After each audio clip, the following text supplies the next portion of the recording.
Okay, good day. I am Mr. McCulley. This is dual enrollment pre-calculus, and this is the presentation for lesson 35, solving systems of linear equations using matrices.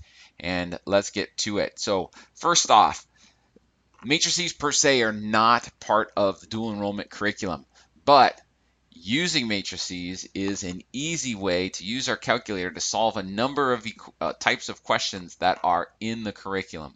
So we're not going to spend a ton of time talking about matrices. That's more a topic for, say, a linear algebra class that you might take in college, but they are very useful in the quote unquote real world, especially if you have a calculator that can manipulate them. Another way to manipulate matrices is using spreadsheets, but we have our nice graphing calculator, so we're going to use that.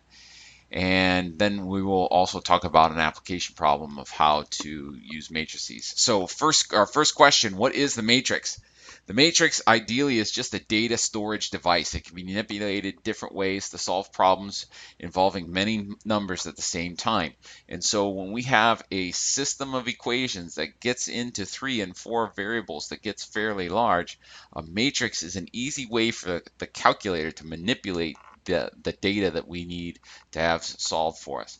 And so just as we're going through a matrice is the plural of a matrix. So when I say matrice, we're talking about more than one matrix. The matrix, reading a matrix looks like this. And so usually when you see a matrix, you'll see it in brackets and just a list of numbers. And those numbers are divided into rows and columns. And so when you describe a matrix, you describe it by its rows and columns. So this particular matrix here is a 2 by 3 matrix. Each value in the matrix we're going to call an element. It exists in a cell, and each of the cells is designated by an ordered pair corresponding to their row and their column. So if I'm talking about this 2 right here, it is in the first row, second column. The 6 is in the second row, third column. And when we start adding this stuff to our graphing calculator, you'll see that they do designate the elements by an ordered pair.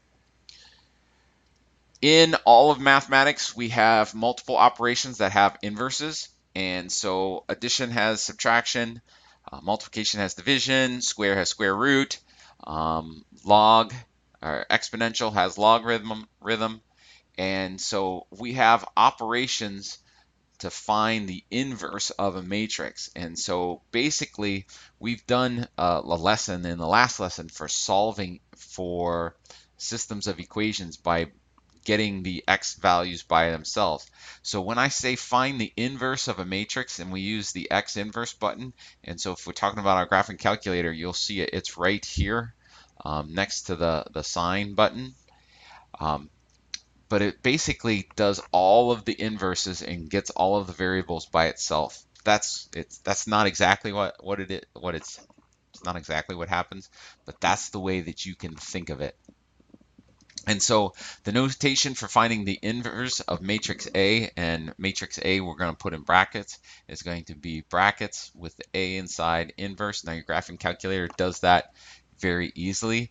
But the frac function, if you're ever asked to use find the inverse of a matrix, the result's probably going to have some fractions in it. So you might want to use the frac function at the end, and it will give your matrices all of the elements in your inverse matrix as fractions, which is kind of nice.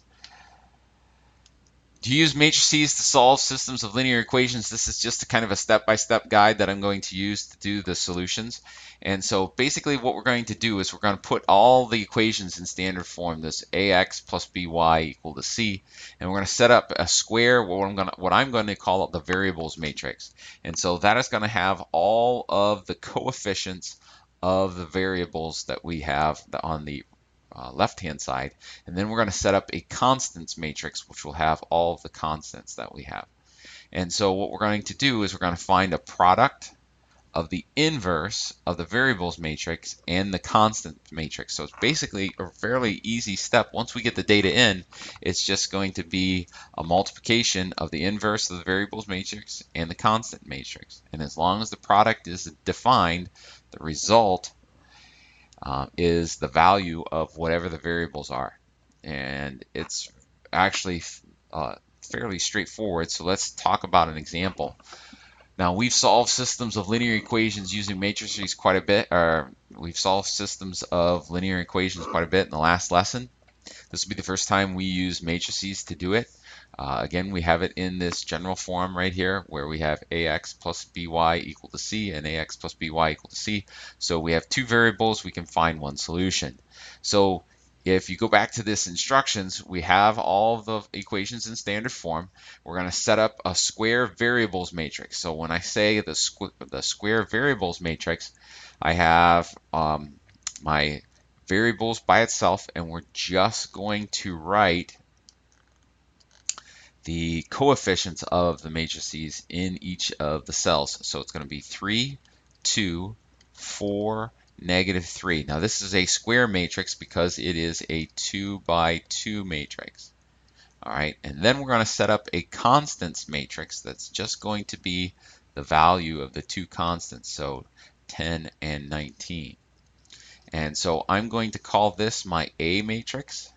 I'm going to call this my B matrix. And then we are just going to go A inverse B, and the result is going to be a 2 by 1 matrix, and it's going to give us the x value here and the y value here. So how do we do that? If you go to your graphing calculator, you will see if you go to second and then you go down 3 buttons to that x inverse function that I showed you before, you'll have a matrix function that is the second function of the inverse function. And so if I go second and then I hit matrix, I bring up the names. So the names is what you do when you're actually going to do calculations. Math is some calculations on the matrices by themselves. We're not going to use that, but edit allows us to put the data into our calculator. So we're going to go over to edit, and we're going to edit the first one, A, and in its default matrix, A is a 1 by 1, so there's only one cell there. Now we can edit the rows and the columns here. So we want to be a 2, and we're going to hit enter and move over, and now we'll have a 2 matrix. And now this sets up a data set that's kind of like a spreadsheet. And so when we enter data into it, it's going to go left to right, and then it's going to go down in columns. Once we get to the end of one row, it'll go down to the next row. You can also see that this right here for this first piece of data, and let's go back. So I'm going to put a 3 and then a 2, a 4, -3.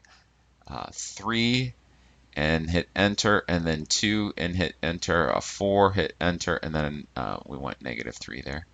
-3. And you can see this right here, this -3 value, and this +3 value is the A matrix in the 1, 1 position. And that's the ordered pair that tells you we're in the first column, first row position. So that's my A matrix. And now that I have everything entered, I'm going to go second matrix again. This time we're going to make a B matrix. We're going to go over to edit. I'm going to hit my left arrow key and go over there. And instead of arrowing down, I'm just going to hit 2. This time we want a 2 by 1 matrix. And we're just going to put in the constants. So we're going to go 10, and then we're going to go 19. Those are the two values from the other side. And then we're going to quit out, and we're going to go back to our original screen, and I'm going to clear everything. And so again, we're just going to go A inverse B, which is kind of easy. So I'm going to go second, and hit matrix. We stay in names because this is how we get to do the operations on matrices. So I'm going to hit 1 there. I'm going to hit that X inverse button. There's my A inverse. And then I'm going to hit second, hit matrix again, and now we're going to go to B. We're going to hit enter, and that is my data set right there. This is my X value, this is my Y value. And so A inverse B gives us 4, -1. So our final answer, again, the intersection of two lines is an ordered pair, and so we will write it as 4, -1, put our box around it, and we are done with that. Now we can also do matrices, or we can also solve systems of linear equations in more than 2 variables with matrices, and we don't have a ton of time to talk about it, but a linear equation in 2 variables defines a line. A linear equation in 3 variables actually defines a plane. And so there are many different ways that planes can intersect. We can have 3 planes intersect to form a line. We can have 3 planes intersect by laying on top of each other. We can have 3 planes intersect like this to form a point, which is the one that we're really looking for in our solutions. Or we can have a number of ways in which there are no solutions. So even though we have some intersections in this picture right here, we have no intersection by all 3 planes at the same time. All right, this plane and this plane intersect to form a line. The green plane and the yellow plane intersect to form a line. But there's no value where the yellow, the blue, and the green plane intersect simultaneously. And so when we're talking about a system of linear equations, getting a single point is actually a fairly rare occasion. But that being said, when we're solving our systems of linear equations, they are specifically designed to do just that. So let's talk about setting up a matrix to solve and inverse to solve a system of linear equations in 3 variables. Now I picked this one specifically because you will notice right here, note there is no z in the second equation. And so how are we going to deal with that? We are going to place a 0 in the matrix as a placeholder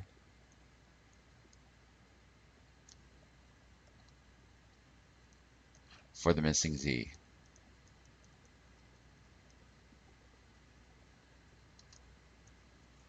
All right, so our A matrix, actually we're going to probably make this the C matrix, will look like this. The coefficients for the first row will be 4, 3, and z has a coefficient of 1. We have a 6 in the second row here, a 1 for the y, a 0 for the z. Again, we don't have a z there, so we need a placeholder, or else we'll have a problem with our matrix. And then 3, 5, 3. That's our square variables matrix. And then our column, our single column constants matrix will be 14, 9, and then 21. So again, we're going to call this, well, just because I'm going to set it up my calculator, I'm going to call this my C matrix, I'm going to call this my D matrix, and then C inverse D will give us a 3 by 1 matrix. That will be our X, Y, and our Z. So let's do that. Let's go to the graphic calculator. Again, second, hit matrix, go over to edit. This time we're going to edit the C matrix, and we're going to call it a 3 by a 3 matrix. And then I got to check my data. So 4, 3, 1, 4, 3, 1, and then it was 6. I know 6, and let's see if I can't get the rest of them. 1, 0, 5, 3, 5, 3. 1, 0, 3, 5, 3. So 1, 0, 3, 5, 3. Hit enter. Second matrix. Go over to edit again. This time we're going to hit 4 for a D matrix. We need it to be a 3 by 1 matrix to hold the constants 14, 9, 21. So hit enter again. 14, not 114 there, Macaulay. This is clear. 1, 4, 9, then 21. Hit enter, and we're going to quit out of that. And so again, second matrix, we're going to stay in names. Hit 3 for C, hit the inverse button, second matrix, 4 for D, hit enter, and now this is my X, this is my Y, this is my Z. So we're going to go 1, 3, 1, and our final answer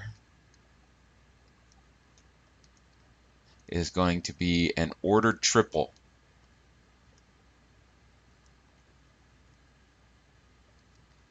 and that'll be X, Y, and then Z. And so it's 1, 3, 1. That's our answer.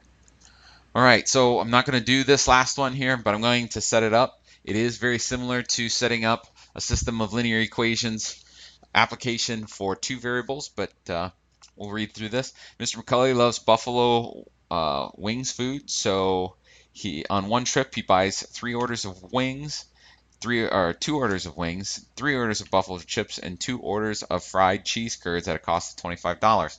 On another trip, he orders 3 orders of wings, 2 orders of buffalo chips, and 1 order of fried cheese curds at a cost of $23.75. On a third trip, he purchases 4 orders of wings, 1 order of buffalo chips, and 5 orders of fried cheese curds at a cost of $41.25. What is the cost per order of wings, buffalo chips, and fried cheese curds? So this last sentence right here, that tells us the variables that we are looking for. That is what we need to find out.